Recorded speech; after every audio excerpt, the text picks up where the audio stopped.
രാമയ്യ എന്നു പേരുള്ള ഒരാളുണ്ടായിരുന്നു. രാമയ്യയ്ക്ക് 2 ഇരട്ട പെൺകുട്ടികളായിരുന്നു. അവരുടെ പേര് കമല എന്നും വിമല എന്നുമായിരുന്നു.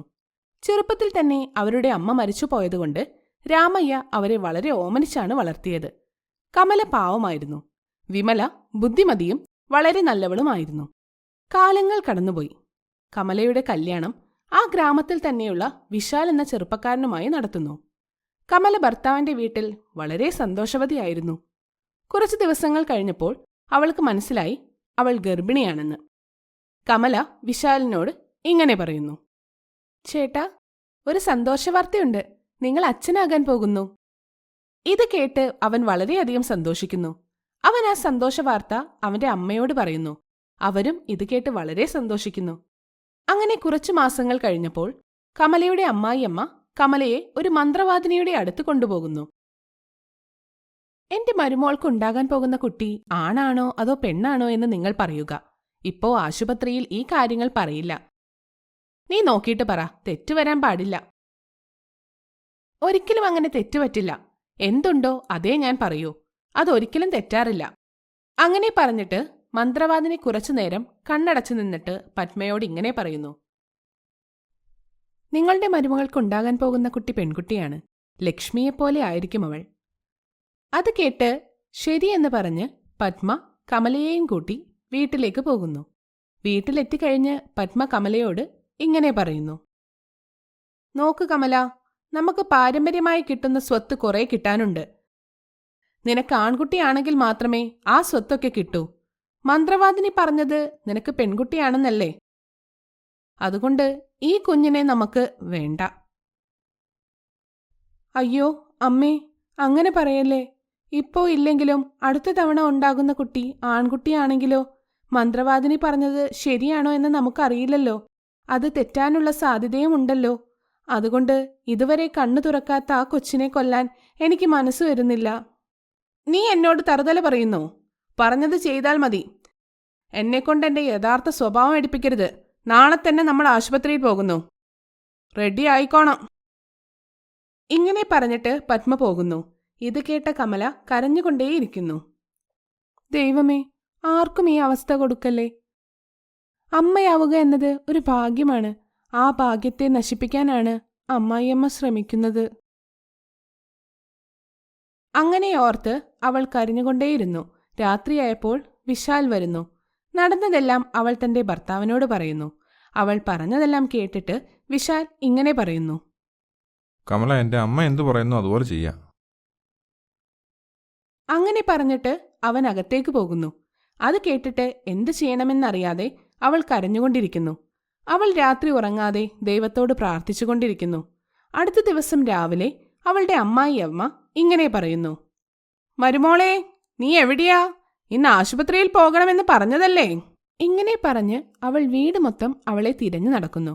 അപ്പോൾ കമല അവിടെ വരുന്നു. അമ്മേ, ഞാൻ വരുന്നില്ല. ദയവായി ഞാൻ പറയുന്നത് കേൾക്ക്. എനിക്കെന്റെ കൊച്ചിനെ വേണം. ദയവായി എന്റെ വാക്ക് കേൾക്കൂ അമ്മേ. അപ്പൊ നിനക്ക് പറഞ്ഞതനുസരിക്കാൻ പറ്റില്ലേ? ഇങ്ങനെ ചോദിച്ചുകൊണ്ട് പത്മ കമലയെ അടിക്കാൻ തുടങ്ങി. അപ്പോൾ ആരോ വീടിന്റെ വാതിൽ മുട്ടുന്നു. മരുമകൾ അകത്തെ മുറിയിലേക്ക് പോകുന്നു. അമ്മായിയമ്മ വാതിൽ തുറക്കുന്നു. അത് വിമലയും രാമയ്യയും ആയിരുന്നു. അവരെ കണ്ടപ്പോൾ പത്മ ഇങ്ങനെ പറയുന്നു: കയറി വരൂ സഹോദര. നമ്മൾ ഒരേ ഗ്രാമത്തിലാണെങ്കിലും ഇങ്ങോട്ടൊന്നും വരാറില്ലല്ലോ. ഇത് കേട്ട് രാമയ്യ ഇങ്ങനെ പറയുന്നു: എന്ത് ചെയ്യാനാ പെങ്ങളെ, എപ്പോഴും കൃഷികാര്യങ്ങളൊക്കെ ആയിട്ട് തിരക്കില്ല. ഇവളും കോളേജിലെ പഠനമൊക്കെ ആയിട്ട് തിരക്കിലാണ്. മരുമോൾ അകത്താണ്, അവളെ വിളിക്കാം, നിങ്ങളിരിക്കി. ഇങ്ങനെ പറഞ്ഞിട്ട് പത്മ അകത്തേക്ക് പോകുന്നു. റൂമിൽ പോയി കമലയോട് ഇങ്ങനെ പറയുന്നു: നോക്ക്, നീ ഗർഭിണിയായ കാര്യം അവരോട് പറയാൻ നിൽക്കണ്ട. പിന്നെ ഇവിടെ നടന്ന കാര്യങ്ങളും അവരറിയണ്ട. എങ്ങാനും പറഞ്ഞ നിനക്കെന്നെ അറിയാമല്ലോ. കണ്ണു തുടക്കി. ഇങ്ങനെ പറഞ്ഞിട്ട് അവളോട് പുറത്തേക്ക് പോകാൻ പറയുന്നു. കമല പുറത്തു വന്ന് അപ്പനെ കെട്ടിപ്പിടിച്ചു. അച്ഛാ, അച്ഛാ എന്ന് വിളിച്ചവൾ കരഞ്ഞുകൊണ്ടിരിക്കുന്നു. എന്റെ പുന്നാരമോൾ എന്തിനാ കരയുന്നേ? ഞങ്ങൾ നിന്നെ കാണാൻ വന്നില്ലെങ്കിലും നിനക്ക് ഞങ്ങളെ കാണാൻ വരാമല്ലോ. നമ്മളെല്ലാവരും ഗ്രാമത്തിൽ തന്നെയല്ലേ. നമ്മളെ കണ്ടിട്ട് കുറെ നാളായില്ലേ, അതുകൊണ്ടാവും കരയുന്നത്, അല്ലേ ചേച്ചി? അതേടി, നീ പറ, നിനക്കെങ്ങനെയുണ്ട്? ഞാൻ സുഖമായിരിക്കുന്നു ചേച്ചി. അവർ വൈകുന്നേരം വരെ അവരുടെ വീട്ടിൽ നിൽക്കുന്നു. എല്ലാവരും ഒരുമിച്ച് ഫുഡൊക്കെ കഴിച്ചാണ് പിരിഞ്ഞത്. കമല വിമലയോട് നടന്ന കാര്യങ്ങൾ പറയാൻ ശ്രമിക്കുന്നു. പക്ഷേ പറഞ്ഞാലുണ്ടാകുന്ന പ്രശ്നങ്ങളോർത്ത് അവൾ ഒന്നും പറയുന്നില്ല. വൈകുന്നേരമായപ്പോൾ അവർ പോകാൻ ഇറങ്ങുന്നു. ശരി മോളെ, ഞങ്ങൾ ഇറങ്ങുവാണ്. നീ നിന്റെ ആരോഗ്യമൊക്കെ നോക്കണം കേട്ടോ. ചേച്ചി, നമുക്കെന്തെങ്കിലും സന്തോഷവാർത്ത ഉണ്ടോ? കേൾക്കാനുള്ള ആഗ്രഹം കൊണ്ട് ചോദിച്ചതാ. പെട്ടെന്ന് തന്നെ നീ അച്ഛനെ മുത്തച്ഛനാക്കിയാൽ വലിയ സന്തോഷമാകും. വിമല ഇങ്ങനെ പറഞ്ഞതും കമല കരയാൻ തുടങ്ങി. ഇത് കണ്ട് വിമല ഇങ്ങനെ പറയുന്നു. എന്താ ചേച്ചി, എന്തിനാ ഇങ്ങനെ കരയുന്നത്? ഒന്നുമില്ല, ദൈവം എനിക്ക് അതിനുള്ള ഭാഗ്യം തന്നില്ല. അയ്യോ ചേച്ചി, നിങ്ങളുടെ കല്യാണം കഴിഞ്ഞ് കുറച്ച് മാസങ്ങളല്ലേ ആയുള്ളൂ. ഇനിയും സമയമുണ്ടല്ലോ. ഇതോർത്ത് വിഷമിക്കണ്ട കേട്ടോ.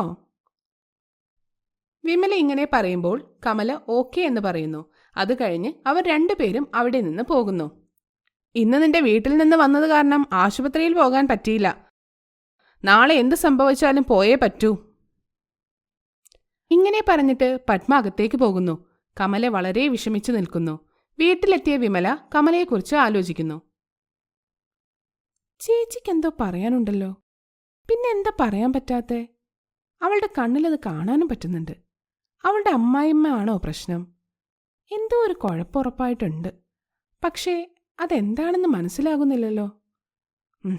നാളെ രാവിലെ തന്നെ അവളെ പോയിന്ന് കാണണം.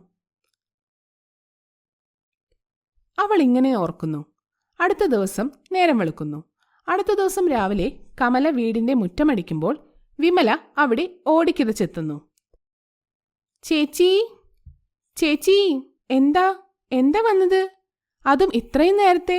അച്ഛന് കുഴപ്പമൊന്നുമില്ലല്ലോ? കുഴപ്പമൊന്നുമില്ല. നിനക്കെന്തോ എന്നോട് പറയാനുണ്ടല്ലോ. എന്താണത്? അങ്ങനെയൊന്നുമില്ലല്ലോ. അതെന്താ അങ്ങനെ തോന്നാൻ? ചേച്ചി, നമ്മൾ ഒരേ അമ്മയുടെ വയറ്റിൽ നിന്നുണ്ടായതല്ലേ. എനിക്ക് നിന്നെ അറിയാം. സത്യം എന്താണെന്ന് പറ ചേച്ചി. ഇവിടെ എന്തെങ്കിലും ബുദ്ധിമുട്ടുണ്ടോ? അയ്യോ, അങ്ങനെയൊന്നുമില്ല. ചിലപ്പോൾ അമ്മായമ്മ വരും. നീ പെട്ടെന്ന് പൊക്കോ. വന്നാലെന്താ ചേച്ചി? പറയാൻ തോന്നുന്നില്ലെങ്കിൽ വേണ്ട. പക്ഷേ കണ്ണുകൾ പറയുന്നുണ്ട്. ഒരു കാര്യം തുറന്നു പറയാൻ പറ്റാത്തതുപോലെ. ഞാൻ അന്യാണോ? സത്യം പറ ചേച്ചി. വിമല ഇങ്ങനെ ചോദിച്ചപ്പോൾ കമല കരഞ്ഞുകൊണ്ട് നടന്ന കാര്യങ്ങൾ പറയുന്നു. ഇത് കേട്ടതും വിമലയ്ക്ക് ദേഷ്യം വരുന്നു. നിന്റെ അമ്മായിയമ്മ ഇങ്ങനെയാണോ? ഇക്കാലത്തും ഇത്തരം അന്ധവിശ്വാസികളുണ്ടോ? നിന്റെ അമ്മായിയമ്മയെ ഒരു പാഠം പഠിപ്പിക്കണം. ഞാൻ പറയുന്നത് പോലെ നീ ചെയ്യ്. എന്നിട്ട് കമലയോട് എന്തോ സ്വകാര്യം പറയുന്നു. വേണ്ട വിമല, ഇത് വലിയ പ്രശ്നങ്ങളുണ്ടാക്കും. അതെല്ലാം നമ്മൾ എങ്ങനെ കൈകാര്യം ചെയ്യും? അങ്ങനെയൊന്നും ഉണ്ടാകില്ല. നീ നമ്മുടെ വീട്ടിലേക്ക് പൊക്കോ. ഇവിടെ നടന്ന കാര്യങ്ങൾ നീ അച്ഛനോട് പറ. വിമല ഇങ്ങനെ പറഞ്ഞതും കമല അത് ശരിവെച്ച് അച്ഛൻ്റെ അടുത്തേക്ക് പോകുന്നു. ഇവിടെ വിമല കമലയായി അഭിനയിക്കുന്നു. കുറച്ചു സമയം കഴിഞ്ഞ് പത്മ ഇങ്ങനെ പറയുന്നു. കമല, ഇന്ന് ആശുപത്രിയിൽ പോകാമെന്ന് പറഞ്ഞതല്ലേ? വാ പോകാം. ഇങ്ങനെ പറഞ്ഞ് കമലയെന്ന് തെറ്റിദ്ധരിച്ച് വിമലയെ ആശുപത്രിയിലേക്ക് കൊണ്ടുപോകുന്നു. ഡോക്ടർ അവളെ പരിശോധിച്ചിട്ട് ഇങ്ങനെ പറയുന്നു. നിങ്ങളോട് ആരാണ് പറഞ്ഞത് ഇവൾ ഗർഭിണിയാണെന്ന്? ഇവൾ ഗർഭിണിയല്ല. ഇത് കേട്ടതും പത്മ അത്ഭുതപ്പെട്ടു പോകുന്നു. കമലയെയും കൊണ്ട് പെട്ടെന്ന് തന്നെ വീട്ടിലേക്ക് പോകുന്നു. വീട്ടിലെത്തി ഇങ്ങനെ ചോദിക്കുന്നു. മരുമോളെ, എന്താ ഇത്? നീ ഗർഭിണി അല്ലെന്നാണല്ലോ ഡോക്ടർ പറഞ്ഞത്. പിന്നെന്തിനാ അന്ന് ഇങ്ങനെ പറഞ്ഞേ? എനിക്ക് ഛർദിയുണ്ടായിരുന്നു. അതുപോലെ പീരീഡ്സും വരുന്നില്ലായിരുന്നു. അപ്പോൾ ഗർഭിണിയാണെന്ന് കരുതി. ശരി, അത് മറന്നു കളഞ്ഞേര്. ഇങ്ങനെ പറഞ്ഞിട്ട് പത്മ ആ മന്ത്രവാദിനിയുടെ അടുത്ത് പോയി കാര്യങ്ങളൊക്കെ പറയുന്നു. ഇത് കേട്ട് അവർ ഇങ്ങനെ പറയുന്നു. അങ്ങനെ വരാൻ വഴിയൊന്നുമില്ല. ഞാൻ പറഞ്ഞതാണ് ശരി. അവൾ ഗർഭിണിയാണ്. അതുപോലെ അവളുടെ വയറ്റിലൊരു പെൺകുട്ടിയാണ് ഉള്ളത്. ഇത് കേട്ട് പത്മയ്ക്ക് ഭയങ്കര ദേഷ്യം വരുന്നു. നീ കാശിനു വേണ്ടി എന്തും പറയുന്നവളാണ്. നിന്നെ വിശ്വസിച്ചാണ് ഇവിടെ വന്നത്. നിന്നെ വാക്കു കേട്ട് ഞാൻ എൻ്റെ മരുമോളെ കുറെ വഴക്കു പറഞ്ഞു, തല്ലുകയും ചെയ്തു. ഷോ! അങ്ങനെ അവളെ വഴക്കും പറഞ്ഞ് പത്മ അവിടെ നിന്ന് പോകുന്നു. കുറച്ചു മാസങ്ങൾ കടന്നുപോയി. കമലയ്ക്ക് പ്രസവവേദന വന്നു തുടങ്ങി. അതറിഞ്ഞതും രാമയ്യ ഇങ്ങനെ പ്രാർത്ഥിക്കാൻ തുടങ്ങി. ദൈവമേ, എല്ലാം നിന്നിൽ അർപ്പിക്കുന്നു. ഈ അമ്മയും കുഞ്ഞിനെയും നീ കാത്തുകൊള്ളണേ. അവളുടെ വേദന കൂടിയതുകൊണ്ട് രാമയ്യ ആ മന്ത്രവാദിനിയെ കൂട്ടിക്കൊണ്ടുവരുന്നു. അവൾ പ്രസവത്തിന് കമലയെ സഹായിക്കുന്നു. ആൺകുട്ടിയാണ് ഉണ്ടായത്. ആൺകുട്ടിയെ കണ്ടതും മന്ത്രവാദിനി ഇങ്ങനെ പറയുന്നു. അയ്യോ, ഞാൻ പറഞ്ഞത് തെറ്റിയല്ലോ. ഇതെങ്ങനെ സംഭവിക്കും? ഇങ്ങനെ ആലോചിച്ച് അവൾ അവിടെ നിന്നും പോകുന്നു. കൊച്ചിനെ കണ്ടപ്പോൾ കമലയും രാമയ്യയും വളരെ സന്തോഷിക്കുന്നു. ഇക്കാര്യം രാമയ്യ വിമലയോട് പോയി പറയുന്നു. അവളും ഇത് കേട്ട് സന്തോഷിക്കുന്നു. ഇതെല്ലാം കേട്ട പത്മ ഇങ്ങനെ പറയുന്നു: എൻ്റെ അമ്മോ, ഇതെന്തൊരു ചതി! എല്ലാവരും ചേർന്ന് ഞങ്ങളെ ചതിക്കുമായിരുന്നോ?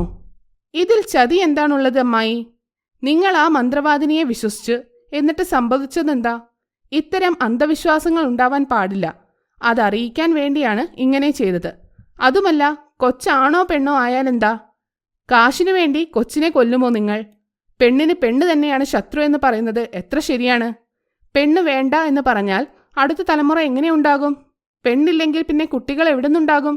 ഇതുപോലെ നിങ്ങളുടെ അമ്മയും കരുതിയിരുന്നെങ്കിൽ നിങ്ങളിപ്പോൾ ഇവിടെ ഉണ്ടാകുമോ? വിമലയുടെ ഈ വാക്കുകൾ കേട്ടപ്പോൾ പത്മയുടെ മനസ്സ് മാറുന്നു. എന്നോട് ക്ഷമിക്കുമോളെ, നീ പറഞ്ഞതാണ് ശരി. പെണ്ണില്ലെങ്കിൽ അടുത്ത തലമുറ ഉണ്ടാകില്ല. ഞാൻ കാശിനു വേണ്ടി ഇങ്ങനെ ഒരു മണ്ടത്തരം ചെയ്തു. മാപ്പ്. ഇങ്ങനെ കരഞ്ഞുകൊണ്ട് പത്മ മാപ്പ് ചോദിക്കുന്നു. അത് കഴിഞ്ഞ് എല്ലാവരും കുട്ടിയുണ്ടായതിൽ സന്തോഷിക്കുന്നു.